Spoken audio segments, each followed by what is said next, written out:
battery swaps a day. That's the network that they've built. Fantastic. Pulkit, Sameer, tell us a little bit about how you got started and what you're doing in your business. Sure. Good evening, everyone. Started in 2018, and electric actually happened to us. We didn't plan electric.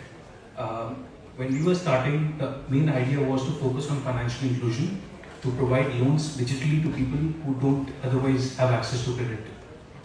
People with no credit history, no banking transaction data, living in small towns, low level of education. The first loan that we did while looking for those customers was for an e-rickshaw. And gradually in time, over the next few months, we realized that not only is our customer financially excluded, the entire e-rickshaw industry, electric scooter industry is also financially excluded because nobody wanted to finance those vehicles. Why? Because the product quality, product standards were very poor. There was no secondary market.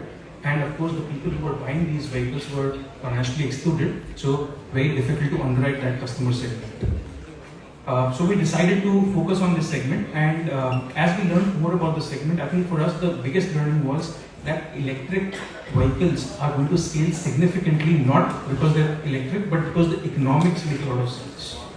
We realized that a typical electric three-wheeler driver in a small town, in a tier 2, tier 3 town, is able to make 25 to 30,000 rupees a month, as opposed to maybe earning 8-10,000 rupees a month doing whatever they were doing. So the economic impact was what was driving these vehicles. At the same time, we also realized that for last mile passenger mobility, to do short distances, a mile, 2 miles, there were hardly any motorized options available in India. So we knew that this form of vehicle is going to solve that problem. So we started focusing more and more on the electric vehicle side, started scaling it, and over time we realized that there are multiple use cases that are coming. So last mile deliveries, mid mile deliveries. So we started focusing from 3-wheelers. We also expanded to 2-wheelers, 4-wheelers, taxis. So Sameer, how many customers do you have? We have about 85,000 vehicles. From those 85,000 vehicles, these are spread across 24 states and almost 500 towns now. We have collected over 100 crore kilometers of data from these vehicles now, and probably saved about 100,000, 150,000 tons of carbon emissions. Fantastic, Sameer. On to Puneet now. He will tell you about a business I'm sure you all have taken advantage of, which is Blue Smart. Show of hands, how many